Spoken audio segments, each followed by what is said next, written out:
Hello dear students, आज का जो वीडियो है यहाँ पे हम लोग इन्वेंटरी वैल्यूएशन से रिलेटेड इंफॉर्मेशन देखेंगे। इन्वेंटरी वैल्यूएशन का दूसरा नाम है मटेरियल वैल्यूएशन या स्टॉक वैल्यूएशन। अब मटेरियल वैल्यूएशन बोलो या स्टॉक वैल्यूएशन बोलो या इन्वेंटरी मैनेजमेंट बोलो या इन्वेंटरी वैल्यूएशन बोलो, तीनों का मतलब सेम ही होता है। Inventory is stock. तो बेसिक ये जो है ये स्टॉक वैल्यूएशन होता है। हम लोग जब स्टॉक होता है हमारे पास, जो हम लोग बैलेंस शीट में असेट्स लायबिलिटीज जो हम लोग लिखते हैं, वहां पे हम लोग हमारा क्लोजिंग स्टॉक लिखते हैं। ये जो हमारे क्लोजिंग स्टॉक्स होते हैं, ये क्लोजिंग स्टॉक्स की वैल्यू किस तरीके से हमें करनी है उसके बारे में ये पर्टिकुलर चैप्टर है। तो पहले इसके थोड़े से थियोरेटिकल कॉन्सेप्ट में एक्सप्लेन कर देता हूं। इन्वेंटरी वैल्यूएशन जो है वो तीन टाइप से होता है। एक होता है फीफो मेथड, जिसे हम लोग फर्स्ट इन फर्स्ट आउट के नाम से जाते हैं। दूसरा है LIFO method, LIFO is last in first out. And तीसरा है वेटेड एवरेज मेथड।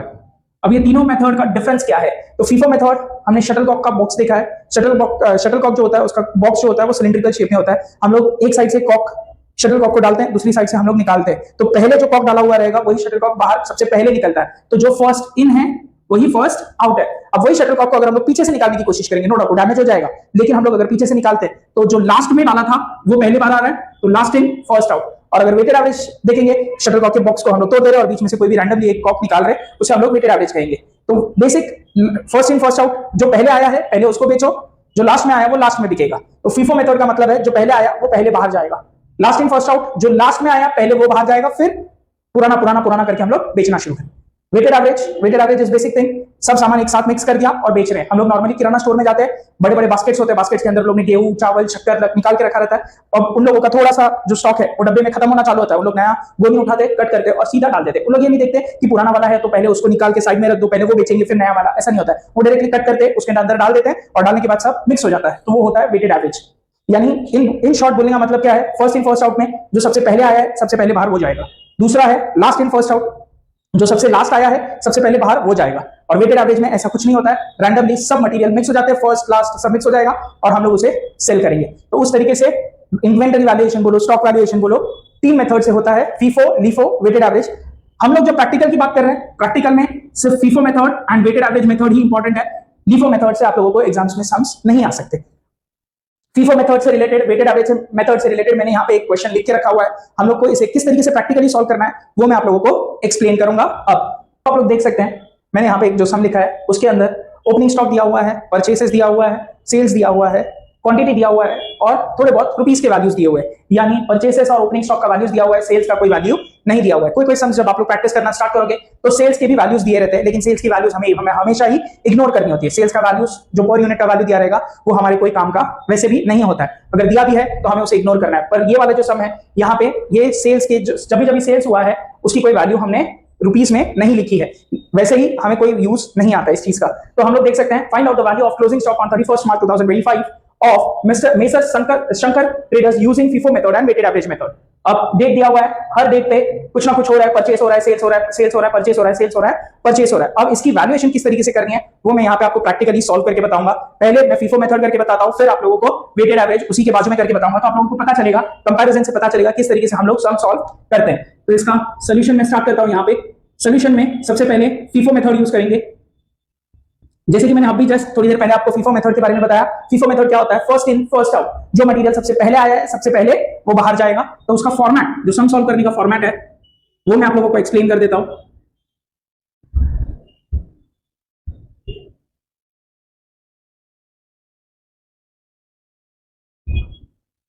सबसे पहले हम लोग डेट का कॉलम बनाएंगे, डेट, फिर रिसिप्ट्स, फिर इशू, फिर बैलेंस। अब ये रिसिप्ट में भी हमें सबसे पहले क्वांटिटी का कॉलम आएगा, फिर प्राइस का कॉलम आएगा, फिर कॉस्ट का कॉलम आएगा। उसी तरीके से इशू में भी quantity, price and cost. Similarly quantity, price and cost. इस तरीके से हम लोगों का तीनों ये फॉर्मेट बनेगा। ये हमारा मेन डिवीजन है सम का। अब हमें करना क्या है, तो ये मेन डिवीजन है। बैलेंस में हम लोगों को कॉस्ट, क्वांटिटी और प्राइस का कॉलम बनाया है, इसी तरीके से तीनों का कॉलम बनेगा।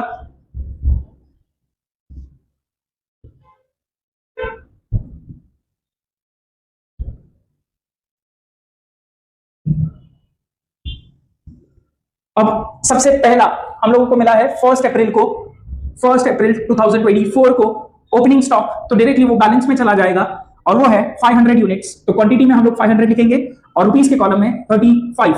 तो 5 इंटू 35 हम लोग कैलकुलेट करके देख सकते हैं। 35 इंटू 500 दैट इज 17,500। ये हमारा फर्स्ट स्टेप होगा फीफो मेथड के हिसाब से।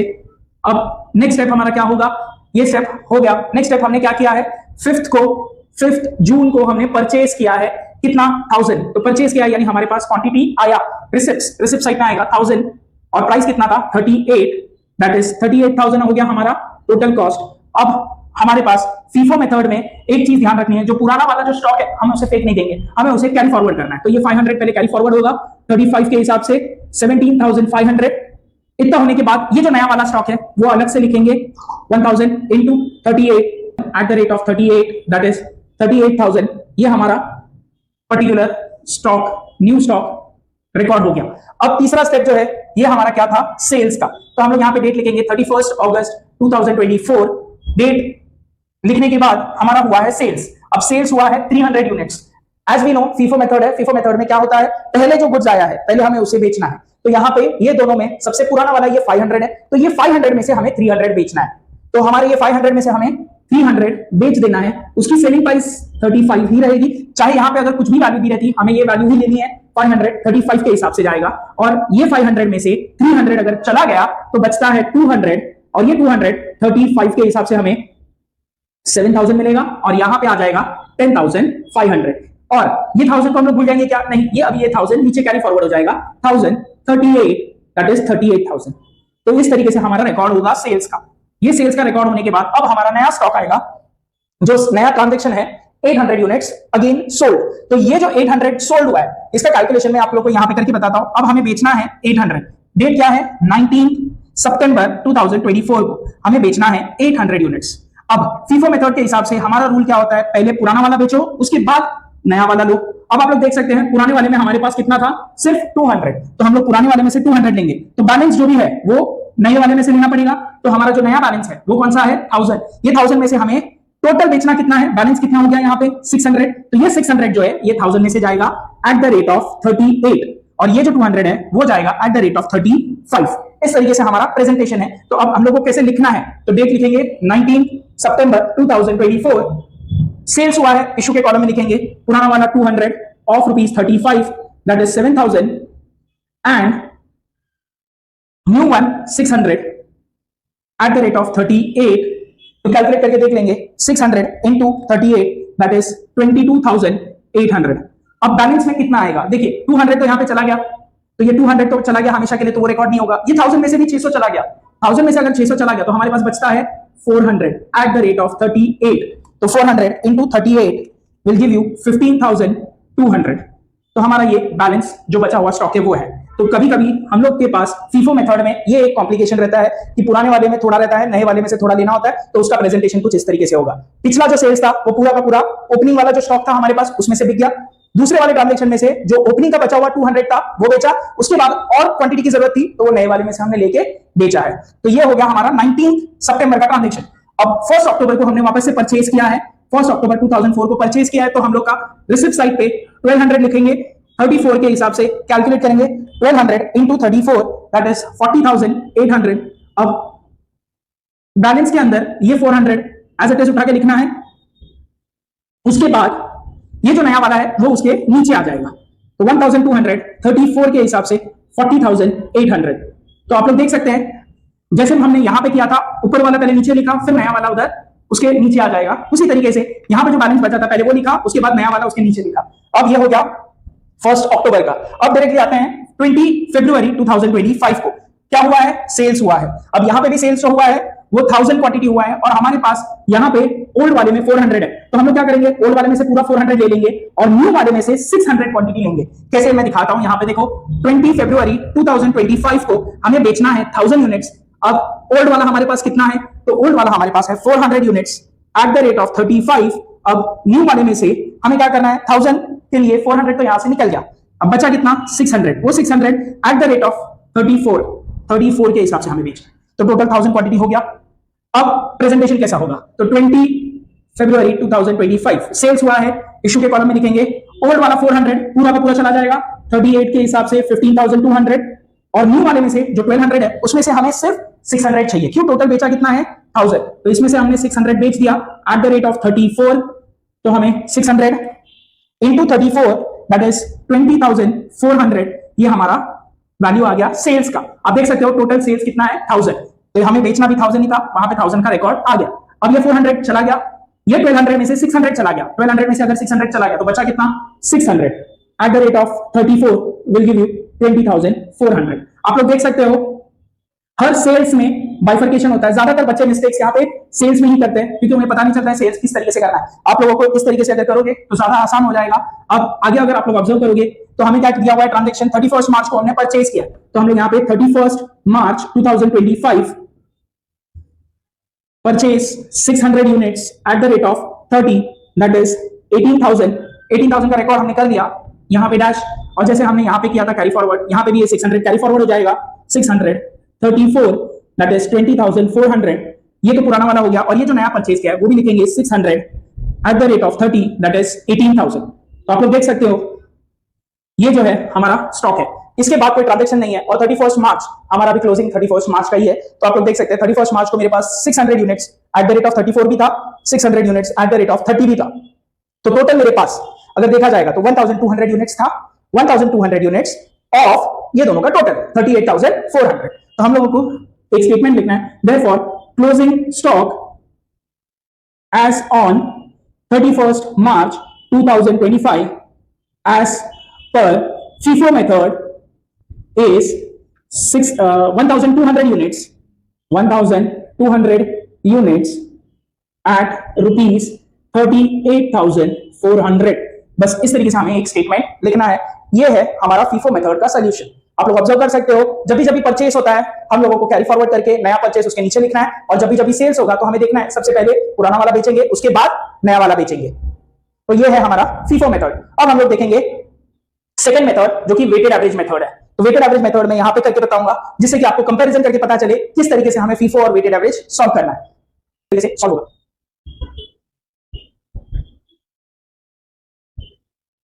अब ये वेटेड एवरेज मेथड के लिए आप लोगों को ये जो फॉर्मेट है columns, date, receipts, issues and balance, ये सारे कॉलम्स सेम ही रहेंगे, quantity price cost, quantity price cost. तो हम लोगों को सेम कॉलम्स बनाने हैं, डेट, फिर आएगा रिसिप्ट्स, फिर इशू, फिर बैलेंस।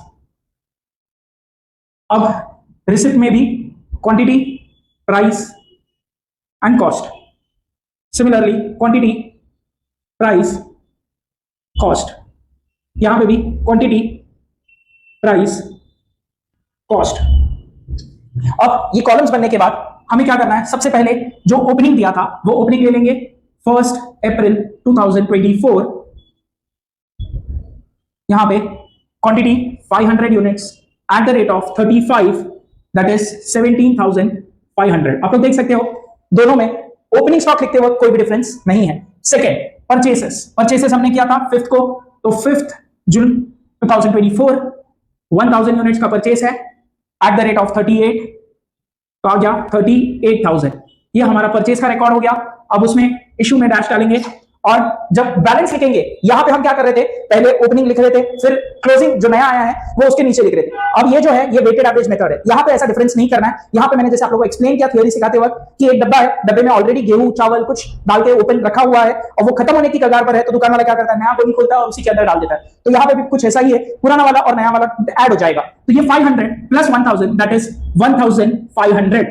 क्वांटिटी को क्वांटिटी से ऐड करेंगे और कॉस्ट को कॉस्ट से ऐड करेंगे। तो अभी हम लोग क्या करेंगे, 17,500 प्लस 38,000 दैट इज 55,500, ये हमारा टोटल कॉस्ट है। अब प्राइस कैसे मिलेगा, तो 55,500 को हमें डिवाइड करना है, हम लोग डिवाइड करेंगे 1500 से, तो we will get cost of 37। आप लोग देख सकते हो बेसिक एक चीज है, एवरेज कॉस्ट है, यहां पे कॉस्ट का एवरेज हो गया।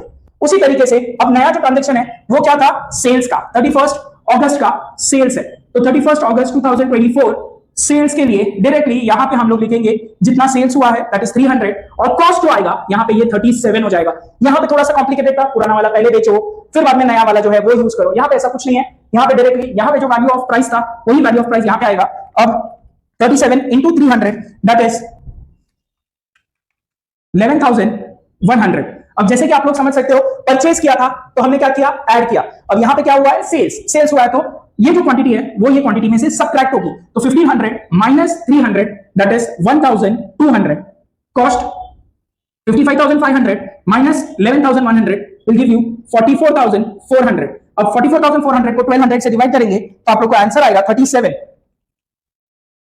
इस तरीके से हम लोगों का वेटेड एवरेज में प्रेजेंटेशन होगा। परचेस हुआ तो दोनों क्वांटिटी को ऐड कर दो, दोनों कॉस्ट को ऐड कर दो, और कॉस्ट डिवाइडेड बाय क्वांटिटी करोगे, पर यूनिट का वैल्यू मिल जाएगा। और जब भी सेल्स होगा तो डायरेक्टली जो डायरेक्ट क्वांटिटी है उसमें से सेल्स करेंगे, और प्राइस जो यहां पे बैलेंस वाले कॉलम में प्राइस होगा वही प्राइस यहां पे भी लिखेंगे, मल्टीप्लाई करके आंसर आ जाएगा। आगे का सम देखते हैं। 19 सितंबर को वापस से हमारा सेल्स हुआ है, 19 सितंबर 2024 सेल्स हुआ है, तो इशू के कॉलम में लिखेंगे, और ये टाइम जो सेल्स हुआ है वो 800 यूनिट्स था, तो डायरेक्टली हम लोग 800, हमारे पास कितना क्वांटिटी बचा है 1200 में से हम लोग आराम से 800 बेच सकते हैं, तो 1200 में से 800 लिख दिया। कॉस्ट प्राइस जो है यहाँ पे 37 था, तो हमने भी यहाँ पे 37 लिख दिया। अब क्या करेंगे, 37 into 800 दैट इज 29,600। जैसे मैंने आपको पिछली बार बताया, जब भी सेल्स होगा तो क्वांटिटी से माइनस होगा, और कॉस्ट से माइनस होगा, तो 1200 minus 800 will give you 400, and 44,400 minus 29,600 will give you 14,800। अब प्राइस निकालने के लिए 48,400 डिवाइडेड बाय 400 दैट इज 37। तो आप लोग देख सकते हो क्वांटिटी ऑफ बैलेंस यूनिट्स कैसे कैलकुलेट कर रहे हैं। ये 1200 को 800 से माइनस किया, 44,400 को 29,600 से माइनस किया, दोनों का डिफरेंस जो भी डिवाइड किया तो ये पर यूनिट का कॉलम मिल गया। अब आगे नेक्स्ट ट्रांजैक्शन था 1 अक्टूबर का, जो हमारा परचेसेस है, तो हम लोग यहां पे लिखेंगे 1 अक्टूबर 2024 purchases of 1200 units and price was 34।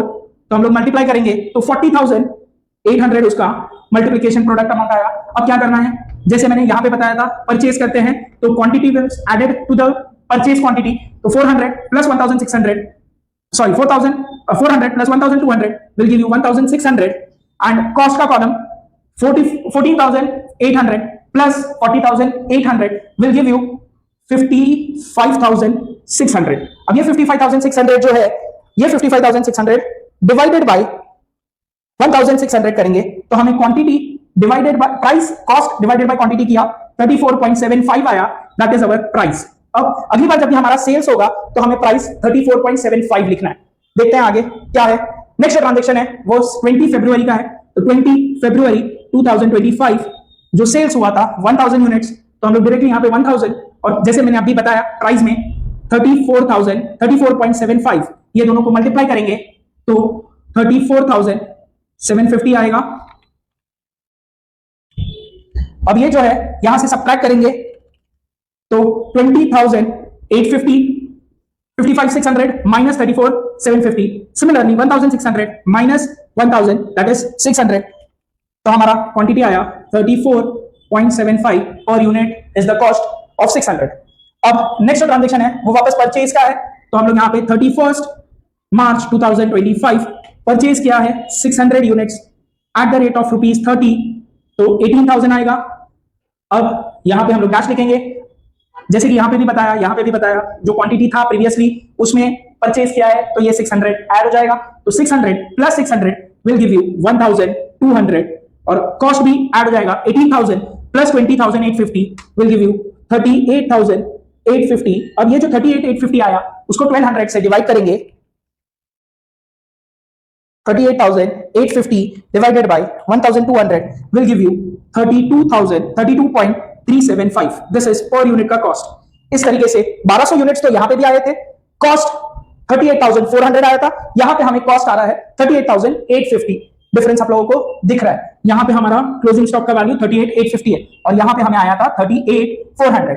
इतना करने के बाद सिमिलर ऐसा ही सेम सेंटेंस इसके लिए भी लिखना है, therefore closing stock on 31st March 2025 as per weighted average method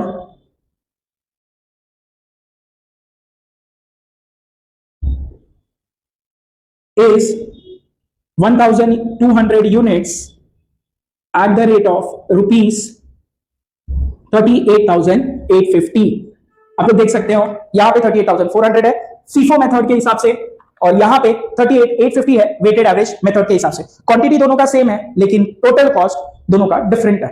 इसी तरीके से हमें प्रेजेंट करना है FIFO method and weighted average method. ये पर्टिकुलर चैप्टर में ये सबसे इंपॉर्टेंट पार्ट है जो एग्जाम में हमेशा आता है, चाहे वो टीवाई का क्लास हो, चाहे वो एफआई का क्लास हो, चाहे आप लोग सीए, सीएस, सीए में कोई भी कोर्स कर रहे हो, जहां पे कहीं पे इन्वेंटरी वैल्यूएशन आता है या स्टॉक वैल्यूएशन आता है या मटेरियल वैल्यूएशन आता है, ये पर्टिकुलर इंपॉर्टेंट टॉपिक है। हर जगह पे आप लोग ये वीडियो देख सकते हो आपके रेफरेंस के लिए। होप सो ये वीडियो आप लोगों के लिए यूजफुल हो। आप लोगों को कोई डाउट्स हो तो आप लोग बेझिझक कमेंट कर सकते हो। मुझे जैसे जैसे टाइम मिलता जाएगा मैं आप लोगों के डाउट्स को क्लियर करता जाऊंगा। Please like, share and subscribe. Thank you.